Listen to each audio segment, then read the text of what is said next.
ఏపీలో deputy CM ముఖ్యమంత్రి కావాలంటూ ఇటీవల జరుగుతున్న ప్రస్తావనలు రాజకీయ పరంగా జరుగుతున్న చర్చలపై సామాన్యులు ఏమంటున్నారు? ప్రత్యేకించి జనసేన పార్టీ నాయకుల అభిప్రాయాలేంటి?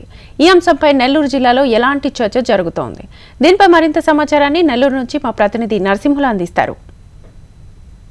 ఏపీ రాజకీయాల్లో ఇటీవల కొత్త పరిణామాలు, సరికొత్త సంకేతాలు కూడా వెలుగులోకి వస్తున్నటువంటి పరిస్థితులు ఇప్పుడు రాష్ట్ర వ్యాప్తంగా చర్చనీయాంశంగా మారింది. కూటమి ప్రభుత్వం అధికారంలో చంద్రబాబు నాయుడు ముఖ్యమంత్రిగా ఉన్నటువంటి ప్రస్తుత పాలనలో తాజాగా ఇటీవల అందులో భాగస్వామ్యంగా ఉన్నటువంటి జనసేనకు చెందిన బాలినేని శ్రీనివాసరెడ్డి కానివ్వండి, అలాగే ఆమంచి కానివ్వండి, తాజాగా వైఎస్ఆర్ కాంగ్రెస్ పార్టీ నెంబర్ 2గా పేరుగాంచినటువంటి విజయసాయిరెడ్డి గారిని డిప్యూటీ సీఎంగా ఉంటే బాగుంటుంది అనేటటువంటి ఒక ప్రస్తావనను తీసుకొచ్చారు. ఇది రాష్ట్రంలో ప్రస్తుతం హాట్ టాపిక్గా మారింది. దీనిపైన రాజకీయ రాజధానిగా ఉన్నటువంటి నెల్లూరు జిల్లాలో ఈ వ్యాఖ్యలు, ఈ చర్చనీయాంశం పైన నెల్లూరు వాసులు ఏమంటున్నారో నేరుగా వాళ్ళని అడిగి తెలుసుకునేటటువంటి ఒక ప్రయత్నం చేద్దాం. ప్రస్తుతం మన దగ్గర ఇక్కడ విద్యార్థి సంఘం నుంచి ఉన్నటువంటి కుర్రాడు మన దగ్గర ఉన్నారు, హేమచంద్ర ఉన్నాడు, ఆయనతో మాట్లాడదాం.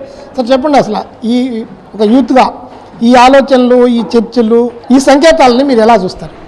ఖచ్చితంగా అండి, మాలాంటి యువతే కాదు, ఆంధ్రప్రదేశ్ రాష్ట్ర ప్రజలు కూడా ఎప్పుడెప్పుడు ఆయన సీఎం అవుతారా అని ఎదురు చూస్తున్నారు. ఎందుకంటే ఈ జనరేషన్లో మనకి ఒక కొత్త నాయకుడు అనేవాళ్ళు కావాలి. ఎందుకంటే ప్రజల వద్దకు పరిపాలన అనేది ఖచ్చితంగా వాళ్ళ సమస్యలకై పోరాడే నాయకుడు కావాలి. ఈ రోజుల్లో మొన్న కూడా రీసెంట్గా మనం చూస్తూనే ఉన్నాం, ప్రజలకు అందాల్సిన బియ్యం కూడా కొన్ని వేల టన్నులు కూడా అక్రమంగా తరలిస్తుంటే దాన్ని అడ్డుకుని ఇది ప్రజలకే దక్కాలి అని చెప్పి సీజ్ ద షిప్ అని చెప్పేసి కూడా ఆయన చేయడం జరిగింది. అదేవిధంగా నిన్న కాక మొన్న వచ్చిన బాలినేని గారు కానివ్వండి, ఆమంచి గారు కానివ్వండి, వైసీపీలో సెకండ్ A2 నాయకుడు విజయసాయిరెడ్డి కానివ్వండి, ఆయన కూడా ఈరోజు పవన్ కళ్యాణ్ గారు సీఎం అయితే బాగుంటుంది అని చెప్పేసి కూడా అన్నారు. సో నేను ఒకటే చెప్పదలుచుకున్నాను, మా యువతకి మాకు యువ నాయకుడు అనేవాడు కావాలి. సో ఇప్పుడున్న జనరేషన్లో ఆ నాయకుడు ఎవరంటే ఖచ్చితంగా పవన్ కళ్యాణ్ గారు మాత్రం ఖచ్చితంగా చెప్పగలను. అదండి, ద్వారంపూడిని చూసి దడుచుకున్నారో లేకపోతే అనుభవంతో నేర్చుకున్నారో తెలియదు, కానీ వైసీపీ నాయకులందరూ కూడా ఈరోజు పవన్ కళ్యాణ్ గారిని ప్రైజ్ చేసిన పరిస్థితి ఏర్పడింది. ప్రజలందరూ కూడా ఆయనకి పరిపూర్ణ మద్దతు ఇచ్చారు. పాత సీనియర్ నాయకులకి అందరికీ చెప్తున్నారు, రాజుగారు మొదటి భార్య బాగుందంటే రెండో భార్య మూడో భార్య బాగాలేనంటే పవన్ కళ్యాణ్ గారు సీఎం అవ్వాలని మీరు కోరుకుంటున్నారంటే ఈరోజు నాయకత్వం వహించినాటికి జగన్మోహన్ రెడ్డి గారు సరిపోరని మీరు తప్పుగా బేషరతుగా ఒప్పుకున్నట్టే. గతంలో లేనిపోని మాటలు మాట్లాడి సింహం సింగిల్గా వస్తుంది, అసెంబ్లీ గేట్ దాటి ఉన్నాం అని చెప్పి నోటుకొచ్చినట్టు మాట్లాడినే అవుట్డేటెడ్ రాజకీయ నాయకులందరూ ఈరోజు పరిణితి చెందారు.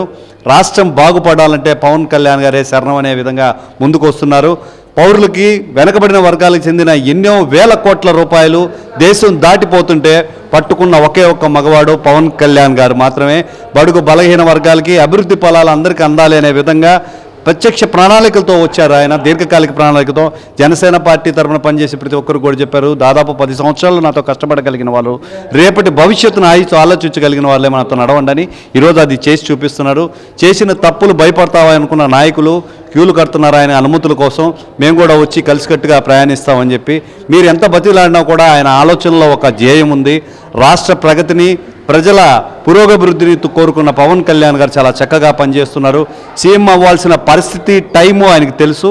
టైమింగ్ గురించి ఆయనకి చెప్పాల్సిన అవసరం లేదు. ఎప్పుడు ఏమవుతారో ఎవరు చూస్తారు. మా వరకు మేము సనాతన ధర్మం గురించి మాట్లాడినప్పుడు కానీ, పౌర సరఫరాలకు సంబంధించిన వేల కోట్ల రూపాయలు కాపాడినప్పుడు కానీ, పీఎంగా ఎందుకు కాకూడదని కోరుకుంటున్న ఒక జనసేన నాయకుడిగా, రాబోయే రోజుల్లో భావితరాల నాయకుడు, స్టేట్ కాదు సెంట్రల్ నాయకుడు పవన్ కళ్యాణ్ గారు. ఈ విషయమే మోడీ గారు కూడా ఒప్పుకున్నారని తెలియజేస్తున్నాను. ఇది ఇవాళ రాష్ట్ర వ్యాప్తంగా జరుగుతున్న కొత్త చర్చ.